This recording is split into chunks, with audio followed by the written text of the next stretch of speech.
खुरुमजरी येंगबिरब पुनमकु सरचंद्र Sharma impact news की मनung hunada taram nokchari ngasi manung hunada khanagadori wafam ase manipurda president rule lakadra ina hangbase hojik phawbuda telephone toroga hangakpasi leptri hojik phawbugi onadi president rule lakpadi leitri aduga manipurda president rule laagadi kari maram no oraga president rule ase lakadori no president rule ase thamningba kanda center na hektamak thamba yabra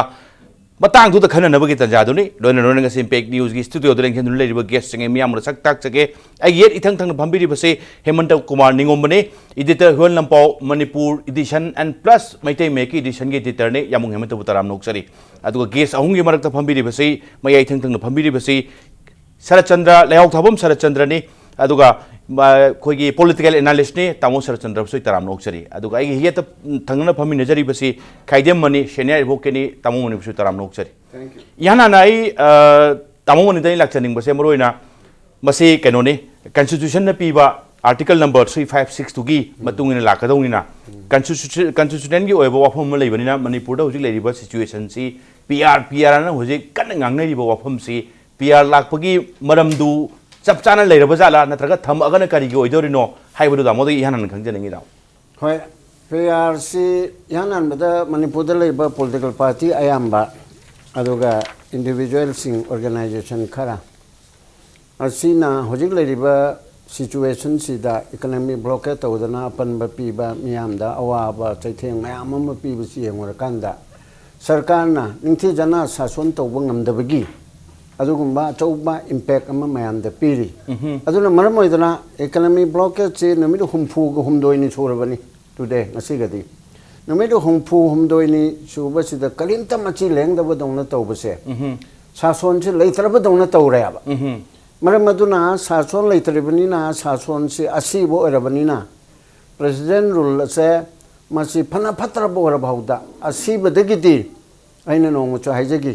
असीबा काना रोइदोबा अदुदगिदी अखोइगी यामना फत्रबसु खोंगदब हुई अमखना हेना फबी फिहुंदा लेरेबा आई हारिना असीबा ओइबा date governance अमा ओइरबनिना मसी फत्रे हारिबा PR से असी दरकार लाएबा अदुना चौम यांखै तरुकता हारिबदी अखोइगी मणिपुरदा स्टेट अमदा लेरिबा लॉ एंड ऑर्डर फत्रबा कॉन्स्टिट्यूशनल मैचनली ब्रेक डाउन तोरबा अदु ओरबोदी गवर्नर ना नत्रगा अदरवाइज गवर्नर ना नतबा लो को तसु दुम याय मंदम सम तोरगा अदु माना गवर्नर ना सेंटर दा रिपोर्ट पीरगा मदु प्रेसिडेंट ना लौथोकपा माने सेंट्रल कैबिनेट ना यारे हरगा मसे कॉन्स्टिट्यूशनल फंक्शन तौबा ngamdre ऑफिस निंथि जन चलाइबा ngamdre हाइदना अदुगुंबगी प्रेसिडेंट रूल सेंटर ना खुद थिंगदेनबगी पोट असि तौबयाबा अदुना मदुगी तौननबगी पोट से लेब्रा हाइदा आइना सा हाइदो गवर्नेंस लेतरबनेबा कोगे सिदा गवर्नेंस ले हाइदना हाइबा कनागुम तंगमोया गवर्नेंस लेतरबनिना फत्तबा कोगे गवर्नेंस छुंगलै लेतरबनिना फत्रबोइसु पीआर सिना मतम खरा तौबगी तंगाई फदबा अदु लाएबा मरम अदुना नान म तांग कुंथ्रादा अने याउजबा सिटीजन्स कमिटी मणिपुर असी तोरगा all political parties except Congress ते याउद्रे अदु मचा मनिगा याउद्रे अदु तोरगा गवर्नर उनबदा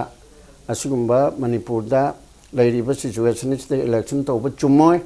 लालकते इलेक्शन तौबा हाइबसी नुंगाइरोय मतम खरा थेंगता हनबियो हाइदना कन्म प्रेशर पी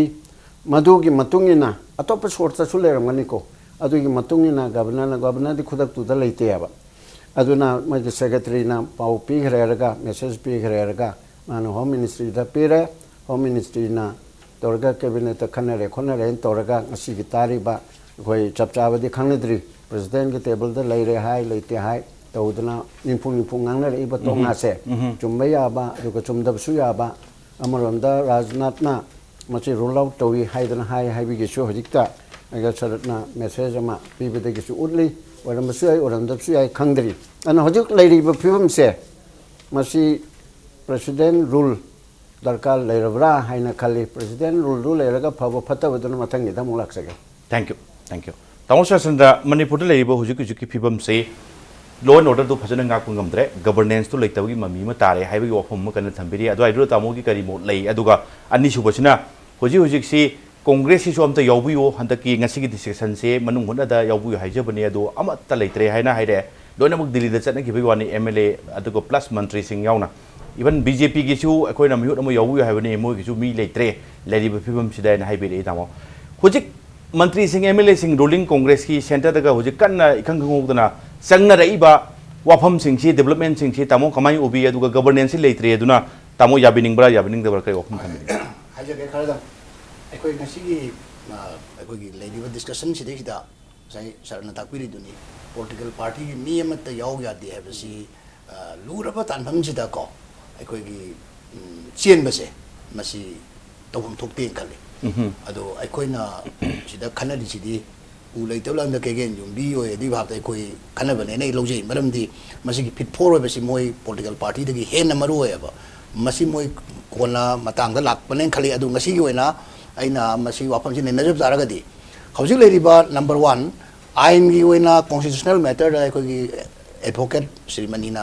हाइबीबदो मधु कॉन्स्टिट्यूशन की ओइबा लेंद्रबा वाफम अमनी मसी अखोई फॉलो तौरप ताबनी मसी तौरप मतमदा मणिपुर की लेरिबा गवर्नमेंट कांग्रेस गवर्नमेंट असिगी अखोगी आर्टिकल 356 असी मखादा लेरिबा provision in the case of failure the constitutional machinery in the state हाइबसे मसी कदाय फाव लेरगे लेतगे सिदा व्यू से तोंगा तोंगा मियेंग लाकनी मरमदी अमुबा अनो उपगनम येंग अमा अंगोबो उपगनम येंग अमा कांग्रेस की साइड की लाक मतमदी मखोय फजन गवर्नेंस ची चथरी हारकनी नन कांग्रेस नत्रग एनी मिशन मिखाई नाइदने येंग मतमददी हजिकी लेरिबा सासोन सिदी हंदकी लेरिबा सही खरा सिदी नते सांगबसी अखोय गवर्नेंस लेतबा दौना तौरे हाजना हाइबसी मियामगी अदुगुंबा पोट अमनी करिगुंबा वाफम मसिना मियामगी बोट अमा तौदारदी गवर्नेंस से लेत्रे हाइबसिना मसिंग सोइना यामगने नै थाजने अदुबु फरे एनीवे होजि फावबा अमा खंदे तौना सही 35 से पालकप मतम सिदैसिदा कनागुमना हाय अखोगी सीनियर सिटीजन सिंगी मरक अखोई मनी योबी बने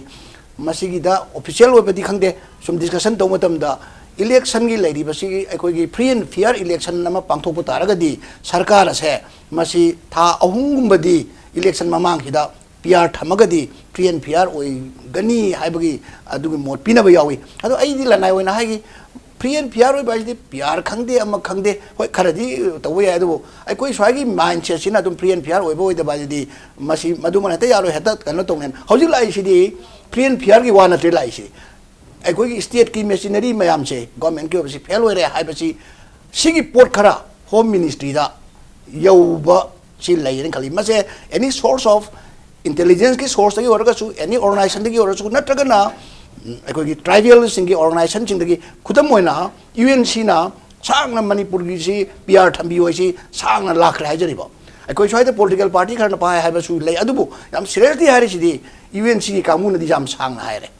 अदुना मखोइददी बेनिफिट अमा सोइ लेदोइनि पीआर थमतमदा सोमदने इलेक्टोरल अखोगी मशीनरी सिंग फेल ओइगद्रा सिंगदा होजिकी लेदिबसिदा डिस्ट्रिक्ट सेम्बसी पेनदबसिना अदे अमसु मोगी यूएनसी की लीडर सिंग फाबसी विदाउट कंडीशन थादु हाइबा वाफम लाकवा श्री बोबी चीफ मिनिस्टर ना थादु पाइबसे नकोइना मतम करदोरजु अखोगी रिलैक्स तौरबा कनो से ब्लॉकेज से अदुरदि थादोकपा याबगी वाम खनगे हाय अंदी समजिनफम लेति हाजरिबा सिगी फिल्म सिदा लाइबसी राजनाथ ना अखोइना ताजो पाउदा चुम्बर लानबर खंगदे राजनाथ ना इलेक्शन कमीशन ऑफ इंडिया दा मणिपुरी सिचुएशन जे नो इलेक्शन तोबो ngमगद्रा ngमोइद्रा हाइबा वाफम अमा अखोगी पिरकपदगी मसिगी वाफम से गवर्नमेंट ऑफ मणिपुर दा इलेक्शन कमीशन दगी लाकपनेना ताजै मसी सब्जेक्ट टू करेक्शन निको मसी तारको मतम से ngarang si moi अखोगी कांग्रेस की अखोगी सीएलपी की हाइब्रा मसीमा moi मिफम म पांगथु है आइना ngai हाइबा वाफम से ट्रांसपेरेंट ओइदे गवर्नमेंट ना पीपल द मसे कैमता खंगलमदे अदु ngasi से सडनली अखोई फ्लाइट ता दिल्ली चटखरे ना एमएलए कगनानो moi 40 मुक्चाय चले है अदु बोइदी हौजिक यौरमबसु यारे दिल्ली देखो अदुना हौजिकी मतंग सिदा पीआरसी गवर्नर ने रिकमेंड तौरे गाना है गवर्नर दिल्ली लेबनी अदि रिकमेंड तौरम याइको तौरगसु कैबिनेट तम पुथोगा खनगदोरिमिना सिदे ngसाइ मनि तापिदिबा अखोई मेसेज हम फंगेबा हिंदुस्तान टाइम्स की मेसेज दा Rajnath rules out president rule in Manipur हाइबसे सिकाय भोग चुमगे चुमदगे खंगदे अदु हौजि फाउदी खंगद्री अदुना प्रेसिडेंट रूल तौरगा फबरा फतबरा हाइबदुना मखाता ना मुखनसी हौजि फाउगी थाक्तदी मसिनी अदुना हौजि प्रेसिडेंट रूल से मसी फबरा फतबरा हाइदुदी अखोइना माई मागी पॉलिटिकल कनोदी मतुन लाइदो कांग्रेस की दी हाइयंग मक्से करिगुम मसिना मोगी मोंगसी तारोय दो लरगदी वकत मिफंगु ममा तवरकदरा अखोगी प्रोटेस्ट कुममा अखोगी जंतर मंतर गुमदा गायन एदमाना पाउसु हाबे फंगजे यामुंग पीआर प्रेसिडेंट रूल लाक्पई वाफम से हुजिक से टेलीफोन तौरग हंगो खसे यामुंग रसु हंगंग वनिन खली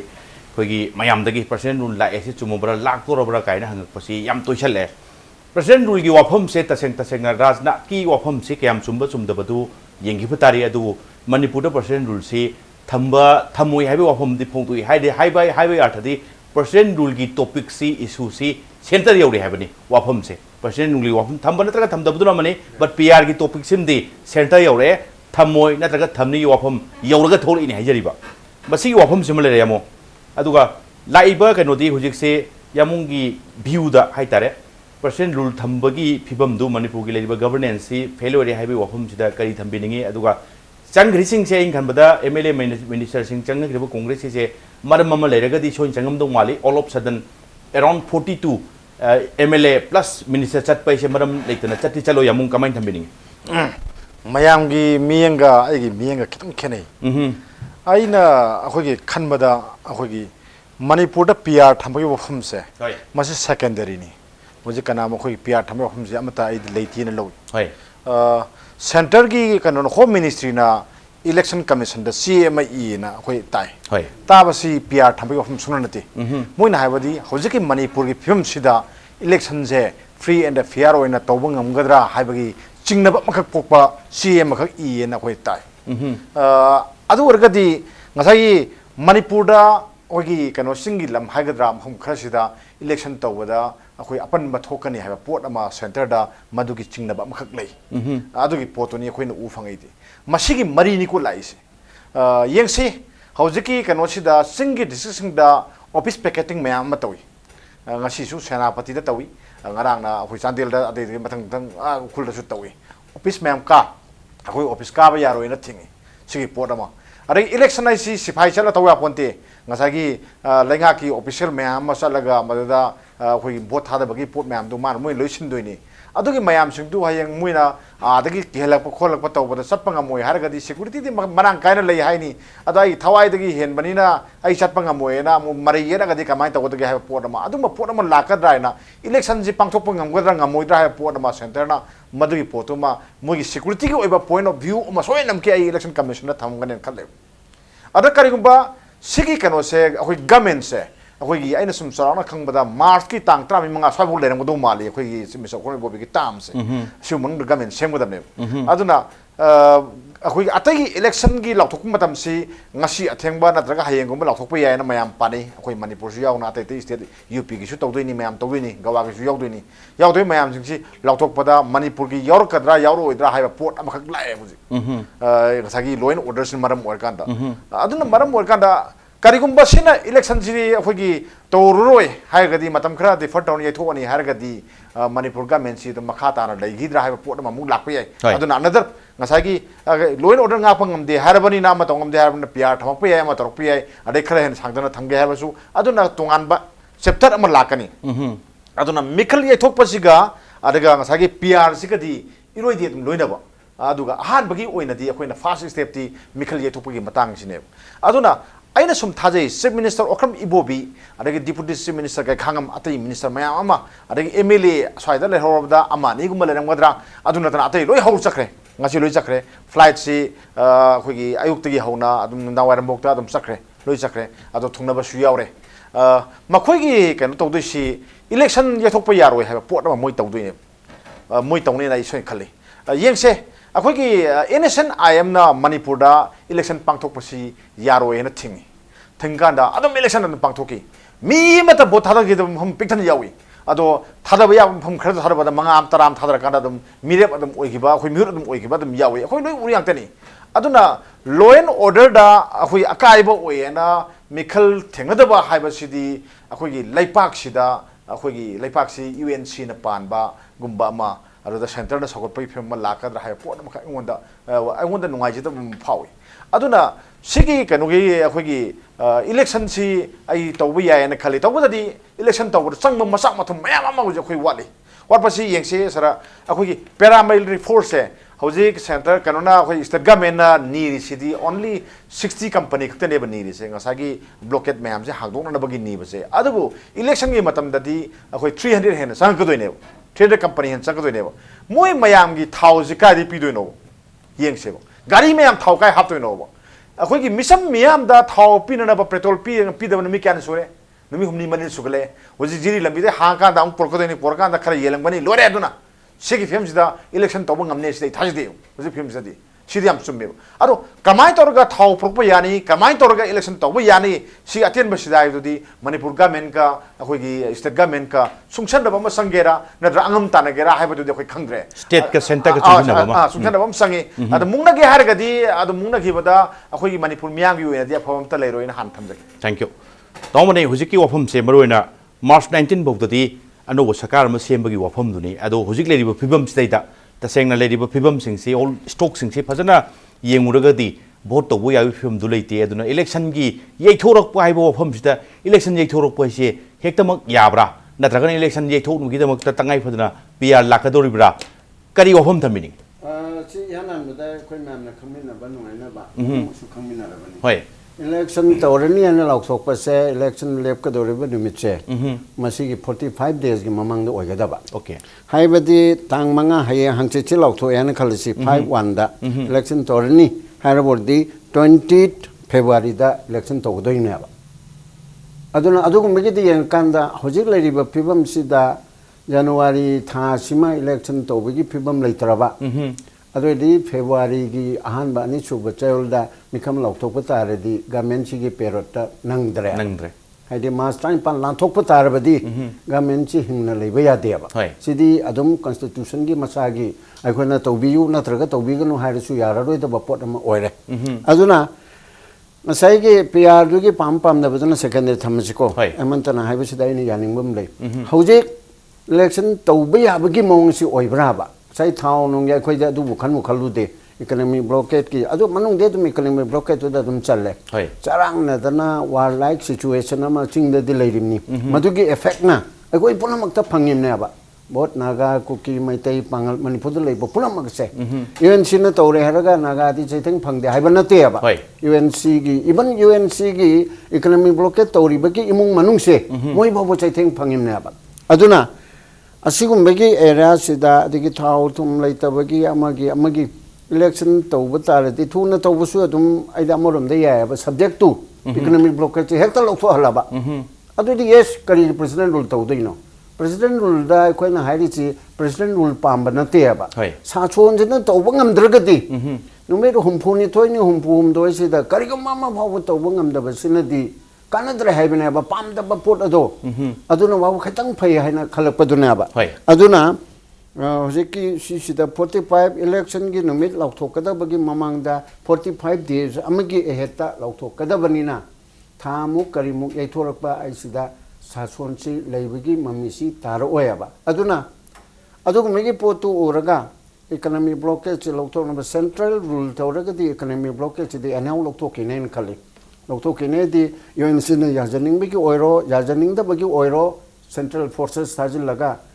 इलाइलाइना अदुम येंग्रि लेबा हाइदुमदि ओइररोयाबा अदुना जिकि लेरिबा सिचुएशन सिदा इलेक्शन तौबियाबगी कंडुसिव एटमॉस्फियर दो अदु ओइदबनिना पॉलिटिकल पार्टी सिंगी मनुंगदा अयाम्बा सिंगना पीआर हाइबो हाइदि पनिंगदरगसु मो सेंगना हाइदा पनिंगदरगसु अदुम मत हजु मक्ते इलेक्शन तौबसिदी नुंगाइरोय हाइबसिदी अयाम्बना 90% ऑफ द पॉलिटिकल पार्टीज अखोइना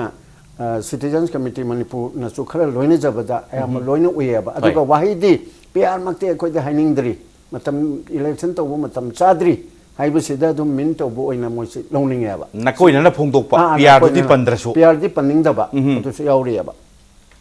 अदुगा कनाउमा खरा एमपीपी गुम्बा अदुगा तोप दोल अमनी एकोदी पीआर तौबो पामी गायने किम गांगतेगी तृणमूल कांग्रेस ने एमपीपी ने अनिसिदी सेंग हारमाले अदुगा नेशनल पीपल्स पार्टी दी इलेक्शन होजिक तौबो मतम चादे आइबसी मोइनी हानाना लाउगी अदुदगी Janata Dal U CPI CPM लेब लेरिबा मैम से होजिक मक्ति लेरिबा सिचुएशन द ब्लॉकेज लोचिंदरगदी इलेक्शन तौबो नुंगाइरोय हाइना हायाबा meaning there by president rule हाइबसी मोइ मसाना हाइदेबा जाय हेमंतना हाइबदुमाइना ko tha ma ye thok ba president si tau da bu yari ba tha ma phabata na mi tarani kun go ma ye thodi mayam UP goi gowa goi to go ri ba si gi matam lep kharaga ai ko na tarani thakai ama chon tharaga di adu bau di PR ge asalai te ba adaida tha ani ma hom ma to tar ni masana dum la ane ba adu di amu oi thokadra oi thoidra na ha bi da hauji economy blockage masina chaifu mu oi si economy blockage hauji horel hangduk na bigi akhoi ubu phangmra ba moina hangduk pa ya ba matam ai di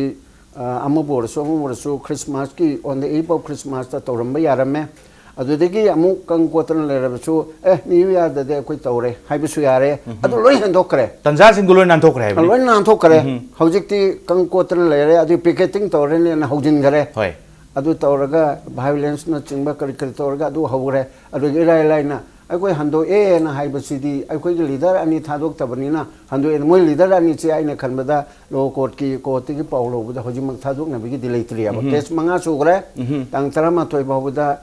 police custody remand tore aduna thama ga mitra terni sudar ni tang tarama toy se dadi ma November kun manga degi phabani na adu su manipur government na tai chabu ibi high court na yam kan khana ba numit ki khana ba gi pau result haidok tringai marak sida phare na harak pana ba 10:30 gi November kun manga gi khana ba hobusida order haidok ke adana da singna manung de sangharaga to 11:30 da phare haidan hairak pana ba aduna hek thadok pasu court ke ayab laudana nan no machu ga sarna haigi bedo maje ibu bin hekta thadok ngam de ba yes thadok na bigi source ma budi oi machak leram dre efa da halle aidana police na hairaga prosecution na hairaga court na adu su court ni yengbam changi hekta mi ma bo tha ma ni kan pharo re remand to re ge rai le ne ta haibi yabra yaroi ka haibu su ngamim ne ba adu mapu leipa ke interest ta government na akhoi phagadabu le rabadi kan mi blockade hangdo e hairabadi withdraw tawre case chi adu exonerate tawre ga haiba akhoi ge CRPC na karina piba adu su leita babudi na te ba adu da wari sana rerga dialogue tawraga yabra haibasida ai ki humble opinion da di wari sabaji yamna di phaba wari sana bada yagada ba pot amadi mandre ba kai mai bu sanong ba higai wari sana ba isi taseng badi wari sana ga rosan ba se pai ki phaba option ne adu wari sana ba gi oithok padudi hoji phugdi mami tadre haibni tamon thambiri che tamo sara chandra manama mantraga manamana oraga hoji ki taseng hara kan mi miam ching che election to busi matam mama chadri leriba atmosphere se khara nakoi ne phongdok pota haiba tai president rule di pan dabida election se to bo matam cha gi khari ye thok na phani kai na phongdok ngari ba mo sing ki yengura kanda maram ama natraga maram amana oraga kanda manipur gi phibam se PR da naksal le haiba se da tamu kari wafun thabini hoji leiba manipur gi politics da election na ba si seng hara da koi normally matam chana to ba se koi gi leiba ki wena phabani masidi gi yaithok action natraga ngangkhat pa thengda ba haiba si karigumba situation compels tawbe wani government na su election je ngangkhat pi wa na recommend to ya hajari ba natraga na government na PR thambi ona recommend to su ya ba madudi magi government tu gi magi pressure gi makhada magi apami makhada lakani ai gi mot oina PR thambasi na phabra phatabra ida karigumba machinery singa sa hariba constitution na tungina fail oraba kholaba government sine koi ngamjadre na haraba adudi masana kanuna government of India gi leiriba mathause moina dum lowtamni mi ai gi sa si ai kana gumba thama ai lowba ngamaro na harak madi ai ama khakde mo de loksin ta aduna government of India na sungpam pam de batar ga su manipur government na pa ngamdre harga di lowba ta ba masi aduda hauji live de live di election ji ga mari le na karigumba center na congress government ji thugai ning badagi PR thamme na lowba ta ga di atai lakadori ba state manga gi manipur yauna to ji atop state mari da congress ki sigumba government su thugai re hadna akoi NDA gi BJP da ko masida da attack to bu ya ba gi rum ma sum lei ba kali gi thugai prachar to bagi aduna akoi mamang da akoi PR thamgan bagi PR yam thamning bagi NDA akoi BJP government jina to bagi sidai da akoi kyarak thena gare masida baror ki mayam jina criticize hoye ba madu gi dosha do tagadra hai basi BJP su khalum mui do maram leite so en kan gani aduna election atai da madu reaction lakadra la oida si BJP na khandab tar di mo yam pangba rajniti wala di natamina khara di madu manga tara so na khalam gani amana manipur da kariguma PR se thamatam da manipur ki BJP gi oina tham eng khamatam da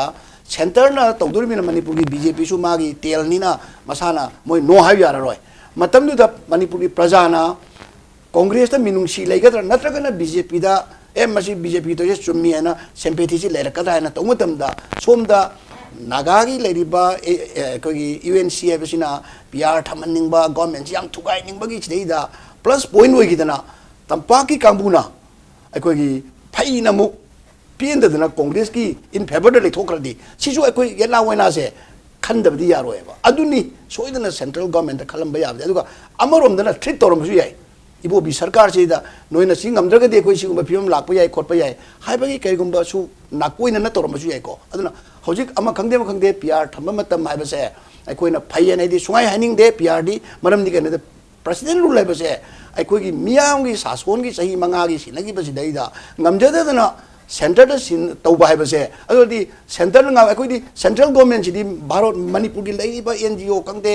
civil society मयाम खंगदे मयाम जिना भारत सरकार से ममांग कांग्रेस की दसु पीएनडब्ल्यू मयाम ले Moina तो निंग तो थोखरदि कमाई तौनी हाबा पोरम सु लेको हजिते कोई फगे फो फलोय तो अखोगी लेजरिबा सरकार सिना चैंगा खरदि पीरी अदा अखोगी वासे ब्यूरोक्रेट सिना पान तमदा खरद ओरसु तौतमदा अखोइना इलेक्शन की यानी यारो अदा अखोइना येंगदौ इलेक्शन से ngamnaba हारिबा पैरामिलिट्री फोर्स के मयाम सिना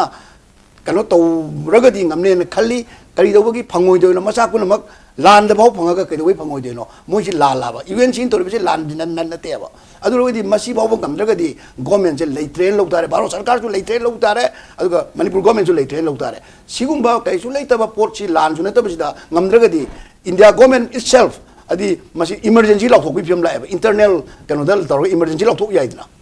असिगी फिल्म लाकने मोइजु इज्जत की वानी सोइदना खरा स्टडी तौर कदरा ने खंजे थैंक यू यामु हमता यामुंग लाक्सबसे ब्रेक की मतुंग गोइंग लाक्सबते यामु कमर्शियल ब्रेक अमगी मतुंगदा इंपैक्ट न्यूज की मनुंग हुना येंगबिरिबो पुनम के फमदा थुना पुदुना लाक्सके इंपैक्ट न्यूज मियंग तादुना लेबियो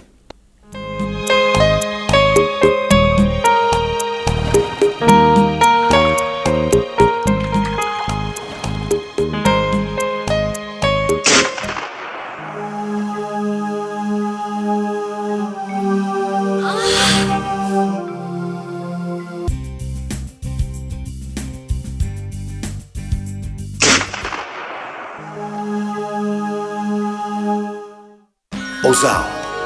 पेन रिलीफ ऑइंटमेंट ख्वांग नाबा कोक चिक्पा तांग चिक्पा अमदी खू नाबन सिंबदा सिनबा यारबा ओजा लिपसाप ग्रुपना पुथोकसबा ओजा सिनबियो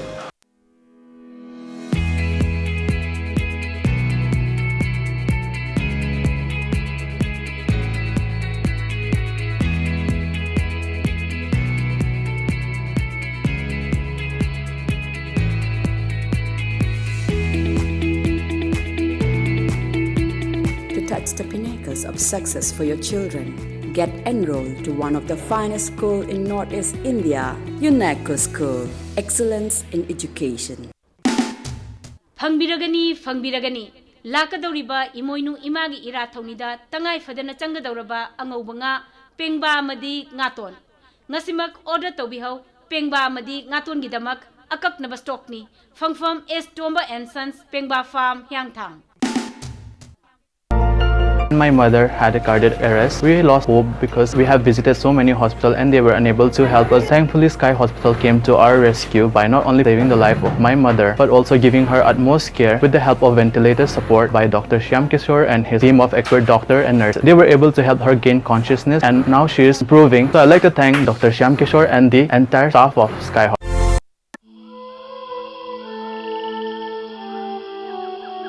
Beneath 100 meters from the Earth's surface, naturally filtered through saline stones, pure, clean and healthy water.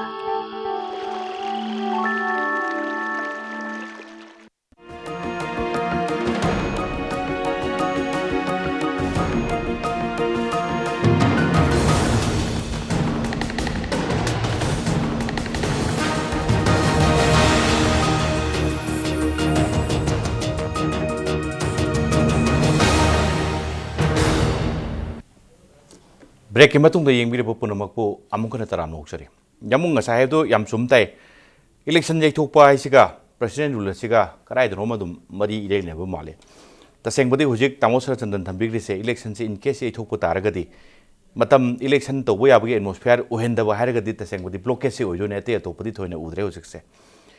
blockade na maram ore kanda president rule thamaga election yaithoki bai se tasengbadi history dadi phajana masing phajana thiga do mande marudi blockade amakhang na maram orega blockade se yam choba warlike situation dauna khalla kanda tangai phajana PR ga thamaga dil ka to ba haibai wafam se lagadi swagi wafam se lagadi both state and center animak si punamak na kanamta na phanangang na roi haibai state da yam kari mot thambini yam sumjani India si akhoi democracy satpa leibak ni democracy sigi magi khwaidagi akhoi ahan ba priority si miyam gi mihutna government semba sini ado miyam gi mihutna government semgadaba laibuk chang yengnagadaba mayam do akhoi law and order ki film na maram orega or natagana economic blockade na maram oirakanda tawdre hairagadi India di democracy satpa leibak tu oidore bra ha pot amalai adogi wafam si akhoi ki kanoni election commission se yamna akhoi powerful oiba pot na India da yam oire thaina natre aduna moina pambai ma puto kochu yai election tawni na moina tawni harbo lami thajalu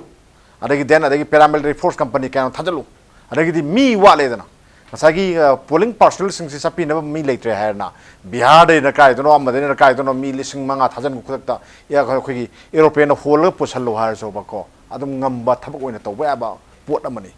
landa akhoi kanogi akhoi union cabinet na war blow kan da president ki order sala kan da khudakta lan sona bangam dona loin mu lami thajan bangam dona election commission da power ma pi election batam se yam chawm pi aduna sidalla iba posi akhoina mayam na ngangna iba posi karai dagi no kan ngasai si ayuk si pung nipan sta kan sida kano phami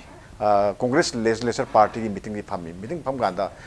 mo ngam tawre somna kan dagi khoi home minister na election commission of India da CM ire adu da khoi kamai taw sige na ha post dagi madang gerektana hojekti manipur punamakta PR na sat kreb layo poti PR gi nating sai thamjagi duni ko PR sidi amadugi marum dum yokjabai wani aduna masigi matang sida ai BJP ga mena su pamoi maram di moishu democracy si yamna khogi mamuta na salaning ba aduga sagot pa kambuni adu congress odu mangai akhoina masida am kanna mi pai du si kari gino ha pot ama ai di lai ai di mi pai ngai oide na khali aduga PR gi thamge har ga di nahana thamba ya matang yaure ada hojekti election hayang sida la hokto ngai rabni sida lautho kan da mangje du si kanano tongje du si kanano ha pot ama su moishu nai ne ya pot ne ne kane aduna aikoigi India si mapang kangraba leibak amani mapang kangraba leibak amasi kano bokta Kashmir bokta aikoigi election taw ngamakanda akoi Manipur kasuna daba Manipur masa Manipur se kasuna te habadi ngasagi innocent IM su kulai paijarga su India government ka pistok tongrei ba pot amani ada UNC na khara hauba khara lang bai du ngasagi singi de siktu loima cover taw sunate nagata ba assembly segment tarit na khunipan swaimuk tane yam kana moina lang do jiti aduna sigi posida akoina kiraga election tawangam de hai taragadi kanosi India government se ngasa hajabduni innocent IM gi makha polaga leirabra UNC gi moigi khudung illaga moigi thangda satlabra hai pot ama lakane adugi potudi hoigi India gi puari da leiba yaro de pot mani then Manipur gi puari da leiba yaro de pot mani adunani ngasagi chief minister okram ibobi amaso atete magi ngasagi congress ki mayam sina salisi akhoi magi ai akhoi na sum ubei wani moina haibi of nate amana ahan bada moina ECI gi team unani na khali moi full team unabi ai na khali unarakanda akhoi gi state ki law and order firm se adu swine fine lei ha pot ama kanoki district magistrate mayam da loi korom gani DC mayam da loi korom gani election tawi abi mong labor leitabra haibi report ama korom gani na khali mayam da report to so yorong gani moi submit tawni adagi oiri firm se kamai tawra solve tawi yani ha pot ama so moi pine mayam hai si economic blockade hai bani economic blockade si kamai tong na solution ba yaga dagi ha pot ama so madugi suggestion ama so Manipur government so ina piram gani na khale aduna economic blockade solution bagi matang sida akoina na hawai dagi na na dun laini chief minister okram ibobina sigi economic blockade se solution bagi thakti suliti mana solution bangami film leitre jiti madu potu lala sakrabane solution ge hai taragadi aina nangoi haijari duni mana logi bo ware to handok patabani adui pot ama lakpani or natragana ngasagi UNCC ga wari sanaba tabani wari sana bada makai ahumgi wari sana tabani India government yaur wari sana tabani asigi posi khoi yu di hojekti hodok hum leite adagi amasu khoi gi government tawri si sumbala mo hum latana miyam ware khoi handoge haiba pot ama leite chap chaba khoi gi manipur gi miyam jingsi khoi gi sakhau si sapai raga mikhai raga sana bi phimdra adum lebi phimda leire ji aduna khoi wari sineba aduna sigi mungna base asum makhata na sum leire se sum leire ga di election tawba yagadra yaroidra haiba pot ama di so khangani loi khangani abo ado aina hajabana madu khaningai maram oide sin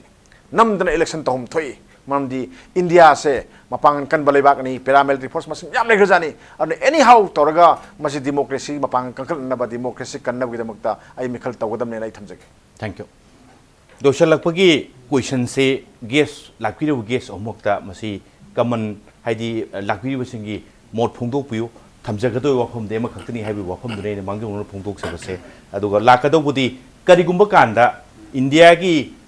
history da haibatai 356 ekoi constitution ki article number 356 se karim kanda lan sinnabra haibi wafam ma chauna ma si thoi mase ekoi khangna haibi wafam nate madudi political analyst aduga expert myam chingna comment pi basi 356 se masi victim oidaba state yawdaba nate hai karim kanda thoi hai ihan ba 356 ki ihan ba victim si Kerala ni hai tamo sigi ke moi sum thamambada 1957 da CPI na form to government ma Kerala da madu election to matunga CPI na form to government ne masi India ki ihan hana first communist state government in India hai bani aduga ihan ba first democratically elected red government hai communist se moi red government hai baduni red government anywhere in the world prithibi ki su vote to ga pangthokpa communist state si ihan han ba record 1957 ki se adwai du da swaida mayam hai ri matam du ki congress na organized protest hama pangtho kanda moina organized protest si hon bai tare hol la kanda namdana law and order se soil la kanda moina de madu ki step to liberation struggle hai matam du ki struggle do madu mind to kanda 356 se imposed or kanda congress rule thami hai 1957 da election elected khoi gi CPI government dunia duga 1959 da president rule thamjan bagi wapun tamol ai se lai wafam de karigumba kanda 356 se mana pamba central lai ba sarkar se mana pamba sarkar du state ta thamna bo honakpada lan sinaba gi wafam se tamo masita kamai mot thambi Olika sida latest Arunachal Pradesh asisu victim amani Uttarakhand ga Uttarakhand lere adigi Jharkhand su lere aduga Lalu Prasad ki matam Nitish Kumar na tawbigi adwaida kar mamang da ko se taragi mamang da adu Bihar da su da sata gi bani ai Supreme Court na yaroi hani government do adum hingal halu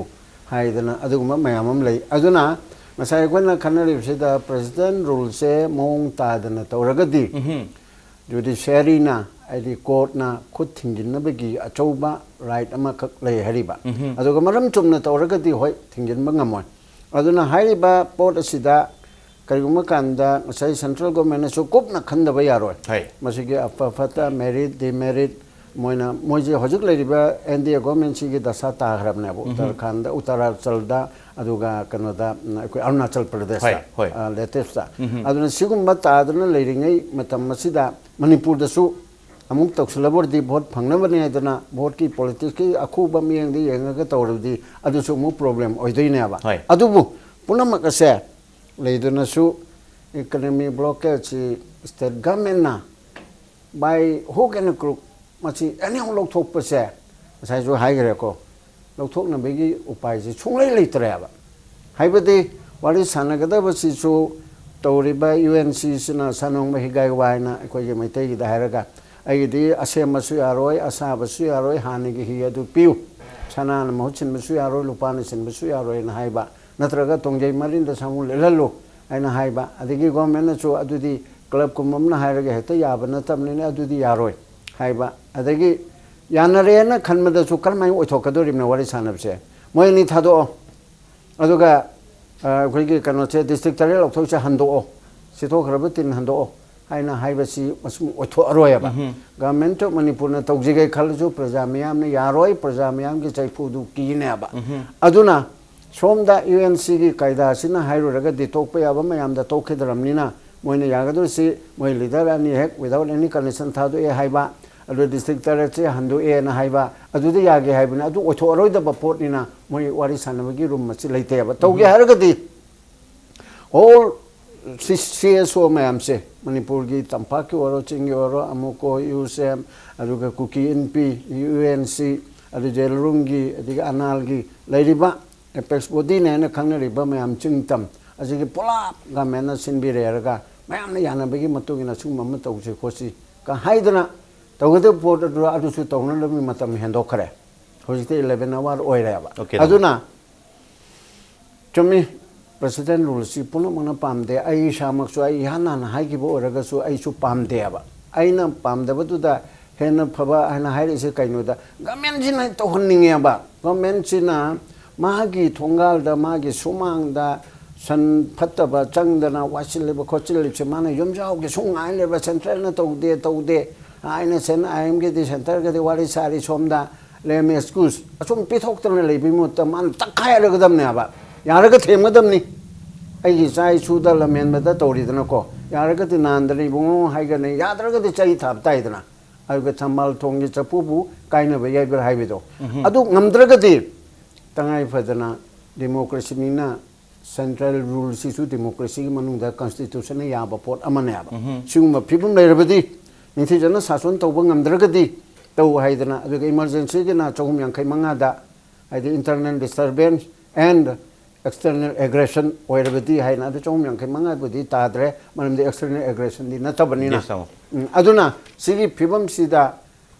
tawbigi phibam silai ba dong jai man tuna hai dong man ai khoi president rule du hana pamga to banate mayam na tawna se khatang defer taw ba hai bani defer taw ba hai ba sida mari de dum leina re defer to thaw hum taw ta ri masana dum piar la ni hai piar du ga leithuk podu ga isam samne hai bani tawsan do hojiki wafam du ni men karim kanda Congress ना बोरो BJP ना हंतक ता इकुई कुई दबिदा तौरिसिंग से 356 से लान सिनबे वफम से तामो स्वाइद करी मोट थमिरिंग दम 356 से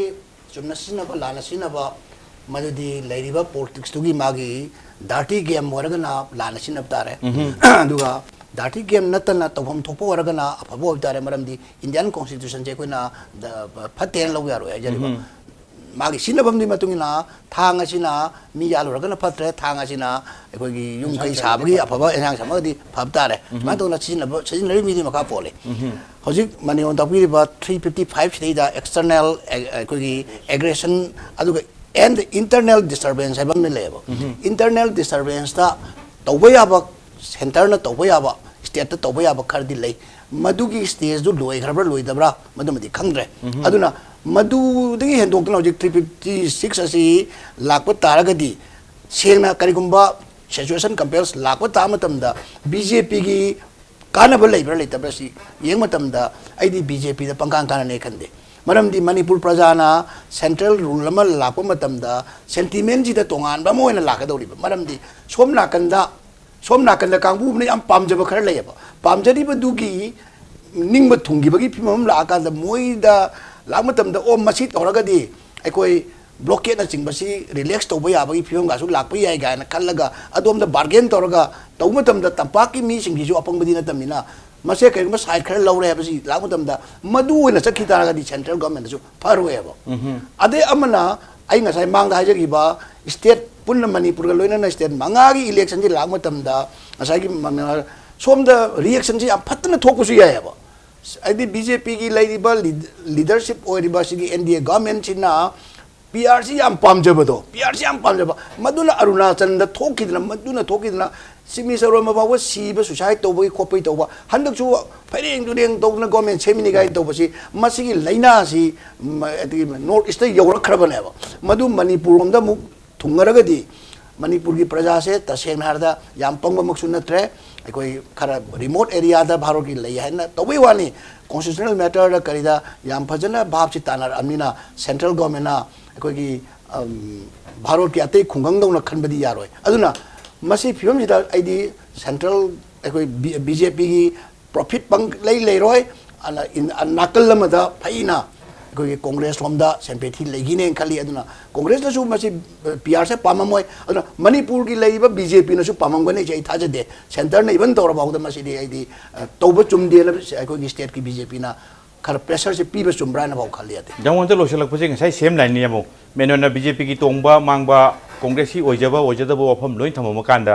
हुजी हुजी लेरिबा फिबम सिता ngasi से फॉर एग्जांपल ngasi से यामु पीआरसी लाइन खलसे स्वाइ से यामुंगी मोता आर्टिकल कॉन्स्टिट्यूशन द पीरबो आर्टिकल 356 से 356 से लान नमी सुसु तवे ने खनबि दोर नत्रगना मरम चानि हाइबि दोर तेंतंग न कमेम तंग थबिरम ता यामुं चन मरम से पीबे याम लुबजानी होय मरम साय नसु अयदम लवी अदु चादि हेनसु दम लवी होय मरम साय हाइबगी मरम अमन दंग पिजरमगे अखोई मणिपुर गवर्नमेंट हुजिक लाइब क्राइसिस से हुजिक लाइब क्राइसिस से मतम कयाम कुइबो मोइना स्माइन तों थमगदौ हाय पोड लक्षण बसु उदे अदुगा याननब होनबसु उदे अदुगा कयाम कुइन थादो थमदोइनो सिने खोसमाना अखोई मियाम से यों अहमददी इकोनॉमिक ब्लॉकेज सिनो मित्रान नंग तरो तो किदो बिनिंगमी थाम फगले थाम दगी थानी योखरेजु अदगदी हुजिक था होम जंगेलाबने शिबोक्ता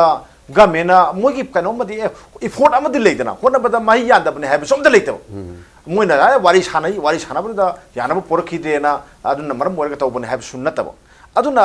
सेदा थमगे हरगदी अदुम सिंग पोटसम थमबदम याय अरे अमु ngasai constitution si akhoi violate to matang se ba to matang si sim matang da em haijage center na manipur government ki tamda kari kari mateng pangbi kharge jengse manipur government kari mateng pangbi kare economic blockade asi akhoi mayam na loinu urabani manipur government di masi sam sam na hekta loisan ba yararoi akhoi ki third party amor na taga center gi ngasai intervention na na taga di yaroi akhoi khangam nebo ada BJP na masi loisan na ba kano da di chief minister khai bobina demand tawe na security khadi pi batare magi force se matik chana lai eng khalasi force mayam lai ra su hekta hangdok pi ya pon ti si post di nafu hapu da kya kuisa kadon ha pot ma lai wari sagada poti initiative de aduna center na kari kari thorang kari kari akhoi gi magi lom tok pa role do loin lo lu ra bravo Manipur की मियाम ना वारिबा थेंगनरिबा possessing से central government Lohum तो को मागी थोदांग Hindu लोइना lobe लोइरा बड़ा हाइबा pot अमखक लाखपसिदा आइदी मसी यामना लेयना आई खल्लेब इतौ तौदि ब्राइना खल्लेब अदुना Manipur government सु मागी तोहम तो को मथौ तौदे सेंट्रल गवर्नमेंट सु मागी मोगी तोहम तो को मथौ तौदे मोय अनि से पॉलिटिक्स सानर कांदा मणिपुर की मियाम से वहन बनी ngasai constitution दो होई लान सलसु याय लान दि हाना लोर सु याय ना अदु मतंग लै थमजगे जामुंग हमता लोशलकपसे जामुंग हेमंता अदुगा ताओ सरचंद्र ताओ मनी गेस अहुमकपो ngasi gi manung honista lakpiba aduga mapung phan begi damakta lorakpada aina thamoi sengna amuk hana thagachari thank you ngasi gi damakta di impact news gi manung huna matang se lotion jan begi tanjai role adu bulamdam se tholiba thodo wa thok kaya gi marik sum report ki damak impact news miyeng ta dun lebiu